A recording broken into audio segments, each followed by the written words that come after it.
बच्चों, आज 11वां पाठ शुरू करते हैं। शीर्षक है रहीम के दोहे। रहीम बहुत प्रसिद्ध कवि रहे हैं और इन्हें गागर में सागर भरने वाला कवि भी कहा जाता है, क्योंकि बड़ी गंभीर बातों को भी बड़े सरल तरीके से हमें समझा देते थे। तो इनका पहला दोहा हम देखते हैं। कही रहीम संपत्ति सगे, बनत बहुत बहुरीत, विपत्ति कसौटी जे कसे, तेई सांचे मीत। रहीम कह रहे हैं, कही का मतलब कहना, कि संपत्ति जब हमारे पास होती है तब बहुत सारे लोग हमारे अपने बन जाते हैं। बनत बहुत बहुरीत, वो कई तरीकों से, रीत का मतलब है तरीके से, कई कई तरीकों से लोग अपना बन जाते हैं, यानी वो हमें अपना बना लेते हैं और अपना समझने लग जाते हैं। परंतु दुख के समय, विपत्ति का मतलब है संकट के समय, दुख के समय जो हमारा साथ देता है, दुख के समय जिसे हम परख लेते हैं, कसौटी जे कसे का मतलब है परखना, जिसे हम परख लेते हैं वही हमारा सच्चा मित्र होता है। यानी कि जब हम खुश होते हैं, खुशहाल होते हैं, संपत्ति से भरपूर होते हैं, उस समय जो हमारे आसपास हैं वो हमारे सच्चे मित्र नहीं हैं। सच्चा मित्र तो वही है जो विपत्ति के समय या संकट के समय हमारा साथ दे रहा है। तो सच्चे मित्र की पहचान यहाँ पर बताई गई है कि संकट के समय साथ देने वाला ही सच्चा मित्र होता है। दूसरा दोहा देखते हैं। जाल परे जल जात बही, तजी मेनन को मोह, रहीमन मछली नीर को, तऊ न छाणती छोह। इस दोहे में भी सच्चे प्रेम को बताया गया है। किसके द्वारा? मछली और पानी के द्वारा। जाल क्या होता है? जिसमें मछलियों को मछुआरे जाल में फांस के लेते हैं ना, नदी से बाहर निकाल लेते हैं।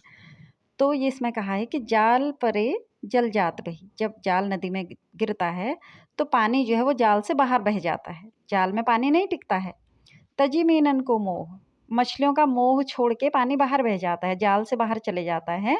लेकिन रहीमन मछली नीर को, रहीम दास जी कह रहे हैं कि पानी की जो मछली है, नीर का मतलब है पानी, तजु का मतलब है छोड़ना, तऊ का मतलब है उसको छोड़, छाड़ती का मतलब है छोड़ना, छोह का मतलब है प्रेम। लेकिन मछली जो है वो पानी का मोह कभी भी नहीं छोड़ती है, चाहे जाल में भी फंस जाएगी तो वो पानी में रहेगी। अगर जाल से पानी से बाहर निकाल दोगे तो वो मर जाएगी, है ना। आपको पता है मछली पानी के बिना नहीं रह सकती है। तो सच्चा प्रेम कौन करती है? मछली करती है, जो पानी के बिना एक पल भी नहीं जी सकती, जबकि पानी जो है वो मछली को जाल में छोड़ करके जाल से बाहर बह जाता है। तो प्रेम जो है वो मछली की तरह इतना सच्चा होना चाहिए जितना मछली पानी से करती है। तीसरा दोहा देखते हैं। इसमें परोपकार की बात करी गई है, दूसरे की भलाई की बात की गई है। कैसे की है? तरुवर फल नहीं खात है, सरवर पियत न पान, कही रहीम पर काज हित, संपत्ति सचे ही सुजान। सुजान का अर्थ है सज्जन। परकाज हित, हित का मतलब भलाई, परकाज दूसरे की भलाई के लिए, दूसरे के कामों के लिए। तरुवर का अर्थ है पेड़ और सरवर का अर्थ है तालाब।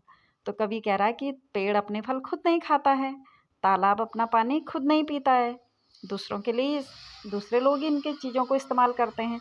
इसी तरह जो सज्जन लोग होते हैं वो अपनी संपत्ति अपने लिए जमा नहीं करते हैं, वो दूसरों की भलाई के लिए पैसे जमा करते हैं, संपत्ति जमा करते हैं। यानी कि सज्जन लोग अपने धन को दूसरों की भलाई में लगा देते हैं। किस तरह? जैसे पेड़ अपने फल दूसरों को दे देता है और तालाब अपना पानी भी दूसरों के लिए देता है, खुद इनका इस्तेमाल नहीं करते। चौथा दोहा देखते हैं।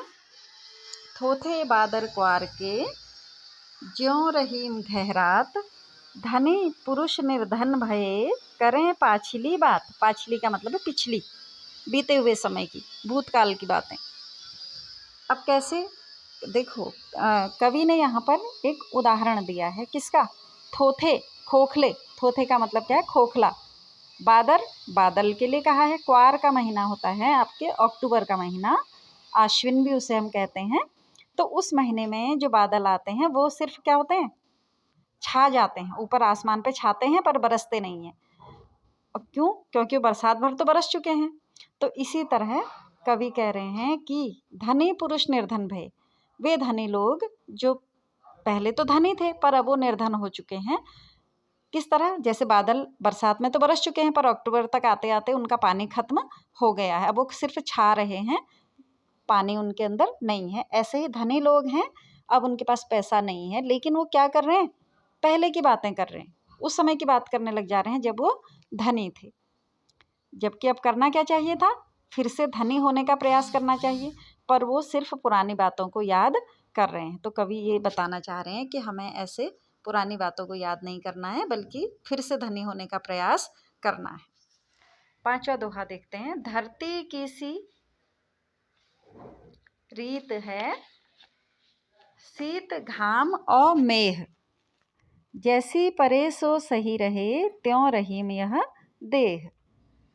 अब देखिए, यहाँ पर कवि ने हमें सहनशील बनने की शिक्षा दी है। इस दोहे में क्या शिक्षा दी है? सहनशील बनने की। कैसे? धरती की तरह। धरती की सी रीत है, धरती की तरह एक रीत है या एक तरीका है। किसका? जैसे धरती क्या करती है? शीत का अर्थ है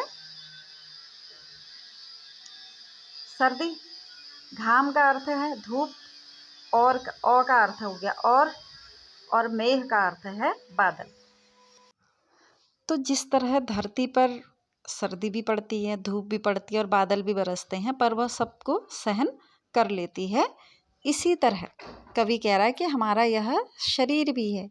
जैसी परे सो सही रहे, जिस समय जो भी पड़े, यानी सर्दी पड़े, धूप पड़े, बादल पड़े, उसी तरह उसको हम सह लें। उसी ये हमारी देह का अर्थ है शरीर। हमारा ये शरीर भी ऐसा ही होना चाहिए कि जैसा भी मौसम होगा उस मौसम के अनुसार यह ढल जाए। आप देखिए, कवि ने कितने 100 साल पहले ये बात लिख दी थी, और इस समय जब हम इम्यूनिटी के लिए या बाकी दूसरी चीज़, इस समय आप देख रहे हैं ना, कोरोना काल में हम दसियों चीज़ों के लिए संघर्ष कर रहे हैं, तो ये इम्यूनिटी जो है ये तभी हमारी इम्प्रूव होती है जब हम हर मौसम को सहन करने की शक्ति अपने अंदर रखते हैं। इम्यूनिटी क्या है? सहन करने की शक्ति तो है, बीमारी को झेलने की ताकत ही तो है। ठीक है, तो आप देखिए कवि ने कितनी गंभीर बात हमें बताई।